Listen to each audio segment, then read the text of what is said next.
दिल्ली में चल रहे भारत के सबसे बड़े AI Mahakumbh India AI impact summit 2026 में बिहार ने जिस तरह से अपनी मजबूत उपस्थिति दर्ज कराई है वो वाकई गर्व की बात है। जब पूरी दुनिया विकसित भारत के सपने को साकार करने के लिए आर्टिफिशियल इंटेलिजेंस की ताकत पर बात कर रही है, तब बिहार ने न सिर्फ इसमें हिस्सा लिया बल्कि 468 करोड़ रुपए से ज्यादा के अहम समझौतों के साथ एक बड़ा संदेश भी दिया।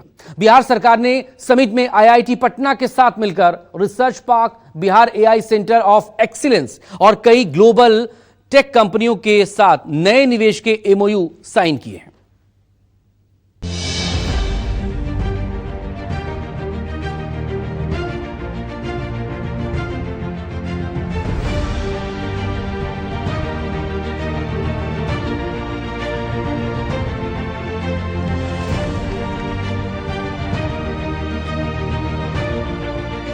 एआई समिट के दौरान हम चले आए बिहार के पवेलियन में, और बिहार और एआई ये दोनों अपने आप में एक ऐसे कॉन्सेप्ट हैं जो समानांतर हैं, लेकिन कितना बिहार को इसका फ़ायदा होगा और बिहार कितना इस नए कॉन्सेप्ट का फ़ायदा उठा पाएगा, समझने के लिए हमने यहाँ मौजूद बिहार सरकार के लोगों से वहाँ पे लगे स्टॉल पर, कियोस्क पर बहुत से लोग यहाँ पर जो बिहार से आए थे या बिहार में काम कर रहे हैं या करना चाहते हैं, उनसे बात की।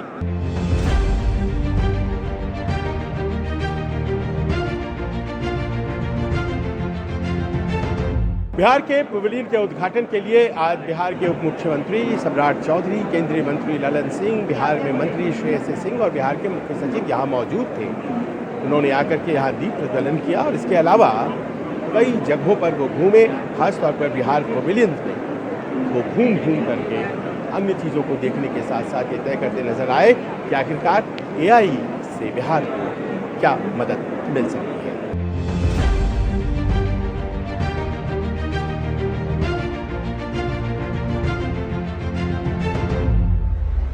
एआई की मदद से कैसे चुनाव सुधार किए जा सकते हैं, उसकी एक बानगी आपको बिहार के पवेलियन में दिखाई पड़ती है। और मैं यहाँ पर ये देख पा रहा हूँ कि एक वोटिंग मशीन है। वोटिंग मशीन में अगर आप मान लें कि इसमें वोट हो चुका है तो इसे कैमरे से जोड़ा गया है और यहाँ एक आउटपुट है। अब ये आउटपुट जो है वो हमें इस वोटिंग मशीन में कितनी वोट किसको मिली इसकी जानकारी देगा। लेकिन इसमें नई बात क्या है, क्या खास है, एआई इसमें क्या कर सकता है, हमारे साथ बताने के लिए इस वक्त मौजूद है यहाँ जो स्पेशलिस्ट है। सर क्या नाम हुआ? शंभू कुमार हैं, जॉइंट इलेक्शन कमिश्नर। जी, तो हमें बताएं सर कि आखिरकार ये जो आउटपुट है इसमें ऐसा क्या खास दिखेगा? इसमें दिखेगा चूँकि जो मतगणना हॉल में हैं, जो एजेंट लोग रहते हैं, अब बाहर में बहुत ज़्यादा पब्लिक रहती है जो जिज्ञासा में रहता है कि क्या है, तो 1-2 नंबर से भी हार जीत होता है तो विवाद बहुत पैदा होता है। चूँकि साइंटिफिक है और एआई सपोर्टेड है तो स्क्रीन पे बाहर भी हम दिखाएंगे और अंदर भी स्क्रीन पे दिखता रहेगा। और ये टोटली जो मेरा सीयू है, टोटली उसका नंबर, डेट, अच्छा मतलब आएगा, सीयू नंबर आएगा, हाँ, सीरियल नंबर, डेट आएगा जिस दिन इलेक्शन पड़ा हुआ है, हाँ, काउंटिंग, और फिर क्या कैंडिडेट वाइज आ जाएगा, जैसे लिखा हुआ है किस कैंडिडेट को कितना वोट पड़े हैं, हाँ, ये आएगा। उसके बाद जिनको ज्यादा वोट मिला है वो ऑटोमेटिक फिर उनका सर्टिफिकेट इशू होगा।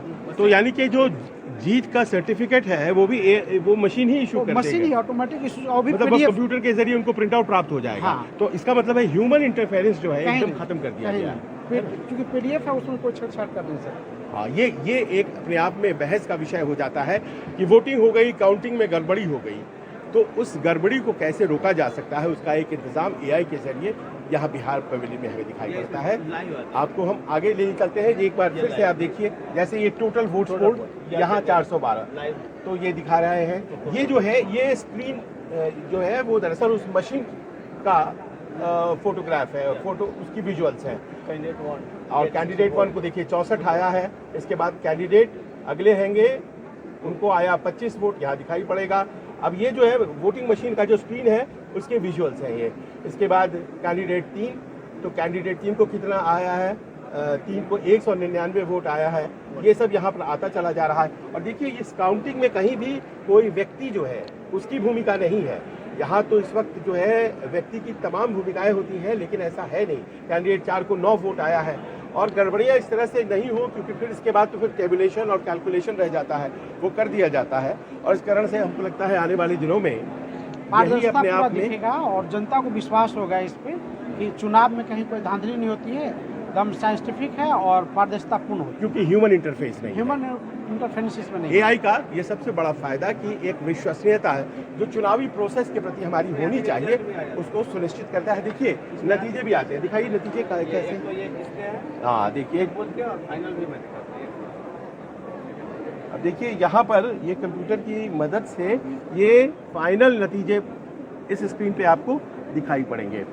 अब देखिए ये पूरा रिजल्ट आ गया, उस पर्टिकुलर बूथ में कौन कितने वोट लाया और ज़्यादा किसको आया, ये आएगा।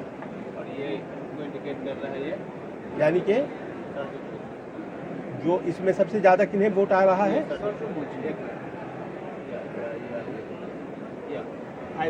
5694, हाँ?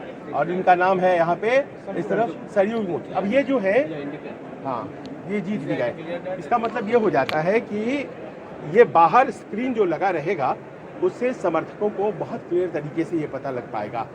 क्या ऐसा हो पाएगा, क्या ये कितना संभव है? कम से कम थियोरेटिकली इसे यहाँ पर बताया गया है। लागू होने में जितना भी समय लगे, भविष्य जो है, भविष्य शायद इसी का है। नो, हम लोगों ने पिछले साल मई जून में 2024 में 10 यूएलबी में ऑनलाइन वोटिंग किया है और 2021-22 में जो हमारा पंचायत चुनाव हुआ था उसमें भी हम लोगों ने ओसीआर से ये ऑनलाइन रिजल्ट इस बार जो चुनाव हुआ है उसमें, हाँ इसमें भी इसमें भी हुआ है। हाँ। यानी कि आगे आने वाले चुनाव में यही व्यवस्था रहेगी। हाँ 2021 से कम में हो रही है, 2021 से पंचायत चुनाव में ये व्यवस्था है, विधानसभा चुनाव में ये व्यवस्था अभी नहीं है। अच्छा, विधानसभा चुनाव में हम नहीं। राज्य वो हमारा नहीं, वो राज्य SCI निर्वाचन का है। आयोग का जो दायरा है वो म्युनिसिपल रेमिट होता है वो, हाँ राज्य निर्वाचन आयोग जो है वो म्युनिसिपल इलेक्शन और पंचायत इलेक्शन के लिए जितना जी जी जी जी। तो भविष्य में कैसे चुनाव होंगे और कैसे गणना होगी उसकी व्यवस्था यहाँ एआई के जरिए हमें बिहार पवेलियन में दिखाई पड़ा।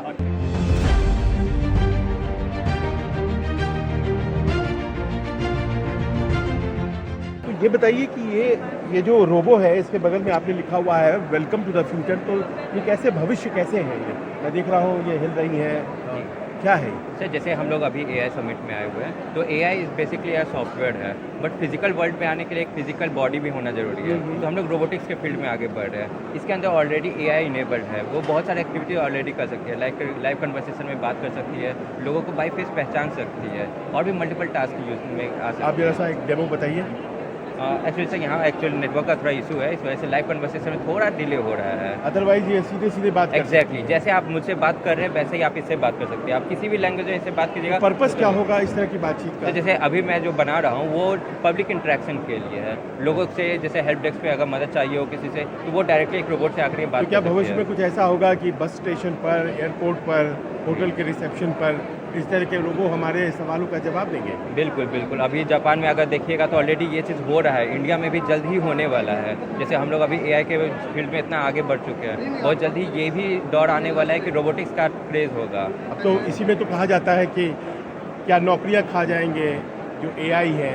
जी नहीं ये जो चिंताएं हैं ना, जी जी क्योंकि बिल्कुल। अभी तो ये काम जो है जी। वो कर रहे हैं हमारे लोग कर रहे हैं। जी, जी। अचानक से फिर अगर आप कहेंगे कि नहीं रोबोटिक्स जो है वो इस क्षेत्र में घुसेगा, वही सवालों के जवाब देगा, तो सामान्य लोगों को जो डर है कि एआई नौकरियां खा जाएगा, जी। उसका क्या? जी सबसे पहले तो मैं ये बोलना चाहता हूँ कि किसी भी टेक्नोलॉजी को ऐसे जॉब जाता नहीं है। हाँ भले कुछ लोगों का जॉब रिप्लेस होता है, जैसे मैं एग्जांपल लेता हूँ स्मार्टफोन का। जब स्टार्टिंग में आया था तो बहुत सारे जॉब्स गए, पोस्टमैन का जॉब चला गया, रेडियो वाले का जॉब चला गया, कैमरा वाले का जॉब चला गया, बट ऐसा नहीं है कि कम्प्लीटली चला गया, वो अभी भी जॉब कर रहे हैं। उसके अलावा बहुत सारे जॉब क्रिएट भी हुआ है। आप कह रहे हैं कि रीसेट हो जाएगा, एग्जैक्टली चीजें रीसेट हो जाएंगी। एग्जैक्टली, रोबोट के आने की वजह से बहुत सारे जॉब्स क्रिएट भी होंगे। अगर एक रिसेप्शनिस्ट का जॉब जाता है तो एक ऑपरेटर का जॉब वहाँ पे आ जाएगा, ऐसे ही एक डेवलपर का जॉब आ जाएगा। बहुत सारे बिहार में ये कहाँ पे हो रहा है, ये सारा जो तकनीक बनाया जा रहा है, या आपकी कंपनी कहाँ पर है? जी मेरा खुद का स्टार्टअप है, आसियाना मोड़ पटना में हमारा खुद का ऑफिस है। वहाँ हम लोग रिसर्च एंड डेवलपमेंट लैब की तरह शुरू किए हैं। हमारा बहुत सारा और भी प्रोजेक्ट्स ऑन गोइंग है, लाइक ये one of the humanoid robotics project हुआ। हम लोग सर्जिकल आर्म पे काम कर रहे हैं, हम लोग गार्बेज कलेक्टिंग रोबोट्स पे काम कर रहे हैं, जिसका एक्चुअली रियल लाइफ में बहुत बड़ा इम्पैक्ट है। हम लोग इस तरह का इनोवेशंस कर रहे हैं।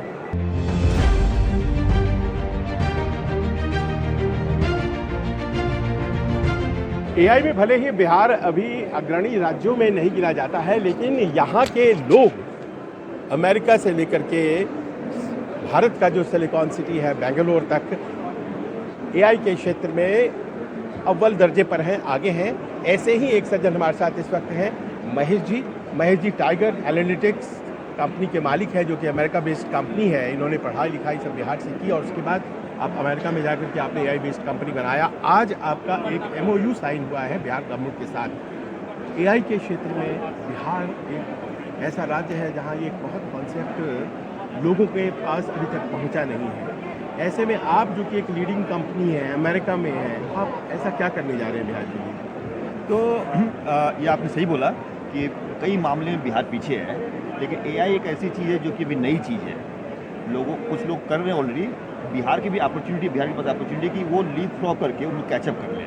तो as part of this MOU हम लोग यहाँ पर सबसे पहला काम करेंगे कि यहाँ के लोगों को इंजीनियरिंग कॉलेज जो है, IIT पटना हुआ, बाकी local engineering college, polytechnic college है, वहाँ पर ट्रेनिंग दें लोगों को और एक लार्ज स्केल 10-20 हज़ार बच्चे तैयार हों एआई के फील्ड में। फिर नेक्स्ट स्टेप होगा कि उनको वहाँ पे एम्प्लॉयमेंट अपॉर्चुनिटी क्रिएट करें। कुछ तो हम खुद इंटर्नशिप देंगे, जॉब देंगे टाइगर एनालिटिक्स पे, बट क्रिएट एन इकोसिस्टम जहाँ पर लाइक माइंडेड लोगों को अट्रैक्ट करें, तो वहाँ पर जॉब्स क्रिएट हो और वहाँ पर बच्चे वहीं पर रुकें। तीसरा काम ये होगा कि हम लोग गवर्नमेंट से काम कर रहे हैं इन वी हैव आइडेंटिफाइड 3 एरियाज़। एक पहला है एग्रीकल्चर, दूसरा हेल्थ केयर, तीसरा एजुकेशन, जहाँ पर कि एआई का फ़ायदा कॉमन मासेस को, जो किसान हैं, लोकल किसान हैं, वो एआई को यूज़ करके बेहतरीन तरीके से खेती कर पाए। अब बताइए, ये जो कॉन्सेप्ट है बार बार चर्चा में आती है कि एआई किसान यूज कर सकता है, अब दोनों जो चॉक इन चीज़ की कला है, ये कैसे हो सकता है? कैसे होता है? तो जैसे कि अभी हम लोग ऑलरेडी यूज़ कर रहे हैं एआई को कि खेती में यूएस में कई सारे प्रोजेक्ट किए जहाँ पर किसान यूज़ कर रहा है एआई को। वही कॉन्सेप्ट यहाँ लाएंगे तो होगा क्या? छोटे छोटे एग्जांपल देता हूँ मैं। किसान को पता नहीं होता है कौन सी फसल उगाएं जिससे उनका मैक्सिमम मुनाफा होगा। वो एआई प्रोवाइड कर सकता है उसको टाइमली गाइडेंस कि ये फसल का ये प्राइस प्रेडिक्शन है, ये इसका ऑलरेडी किसकी डिमांड सप्लाई ज़्यादा हो रही है इस साल, वो गाइडेंस दे देगा। जब फसल उग रही है उसके बीच में कैसा टेम्परेचर है, कैसा वेदर है, कैसा कंडीशन है, उसमें क्या इंटरवेंशन चाहिए ताकि उसको मैक्सिमम बेनिफिट मिल पाए, और मार्केट में किस मार्केट में क्या प्राइसिंग, कहाँ डिमांड सप्लाई है। उसमें कई सारे टूल बनाए हैं ऑलरेडी जो कि हम इम्प्लीमेंट कर सकते हैं, जो कि कॉमन किसान को सिर्फ फ़ोन पे एक ऐप में मिल जाएगा सारा गाइडेंस। वो अपने खेत का फोटो लेंगे सैटेलाइट इमेज से और उसको टाइप कर दिया जाएगा और उसको किसान को काफ़ी सारा गाइडेंस, डिसीजन मेकिंग मिल जाएगा अपने खेत की खेती को बेटर करने में। अब ये जो आपका MOU साइन हुआ है, इस बारे में आखिरी में हमें बताइए कि ये MOU के ज़रिए क्या होगा बिहार में? तो वही तो पहला काम होगा, वहाँ पर बहुत ज़बरदस्त स्किल ट्रेनिंग होगी एआई में, स्किल रेडी करेंगे। बिहार के बच्चे काफ़ी सक्षम होते हैं लेकिन उनको वहाँ पर उस तरह की स्किल नहीं मिल पा रही है ताकि वो बेटर जॉब मिल पाए। तो एआई के क्षेत्र में स्किलिंग, एआई की स्किलिंग नंबर 1 काम। दूसरा, वो स्किल डेवलप करके बच्चों को रिटेन करा ताकि वहाँ पर जॉब क्रिएट हो, लाइक माइंडेड कंपनीज को अट्रैक्ट किया जाए। एक IT पार्क बनेगा वहाँ पर, तो टाइगर एनालिटिक्स तो है ही, निवेश करेंगे, इन्वेस्टमेंट्स आए, टाइगर एनालिटिक्स आए और उसके अलावा बाकी लोग भी आए, अट्रैक्ट करें। दूसरा वो काम है। तीसरा काम ये बताया जो 3 क्षेत्र में आइडेंटिफाई किए, एग्रीकल्चर, हेल्थ केयर और एजुकेशन। वहाँ पर हेल्थ केयर में भी कि लोगों के पास एक्सेस ऑफ इन्फॉर्मेशन नहीं होती है, अवेयरनेस नहीं होती है, तो कैसे वो लोगों को पता चले अगर आपके पास कोई बीमारी है, कोई भी तकलीफ है, तो कैसे वो नियरेस्ट हॉस्पिटल कहाँ क्या एक्सेस हो सकता है, क्या अवेयरनेस हो डॉक्टर को भी हो और सिटीजन को भी। सेम एजुकेशन में भी अब एआई का करिकुलम इतना फास्ट चेंज हो रहा है। मैं लोकल स्कूल घूम रहा था कुछ दिन पहले, लोगों को पता नहीं है, टीचर्स को भी नहीं पता है, तो उससे अब वो तो काफ़ी डिजिटली प्रोवाइड कर सकते हैं, how to provide training to local people, ताकि तो ये 3 सेक्टर हैं जिससे बिहार को काफ़ी बेनिफिट होता है कॉमन मासेस को। आप अमेरिका में कहाँ बेस्ड हैं? कैलिफोर्निया में। महेश जी कैलिफोर्निया में बेस्ड है, नौगछिया बिहार से ताल्लुक़ रखते हैं और बिहार की मदद के लिए आगे आए हैं। कॉन्सेप्ट्स अपने आप में सारे बहुत अच्छे, बहुत नए, लेकिन बिहार जैसे राज्य में इसकी प्रासंगिकता, उपयोगिता कितनी होती है, ये तय करेगा कि एआई पर बिहार कितना विश्वास है।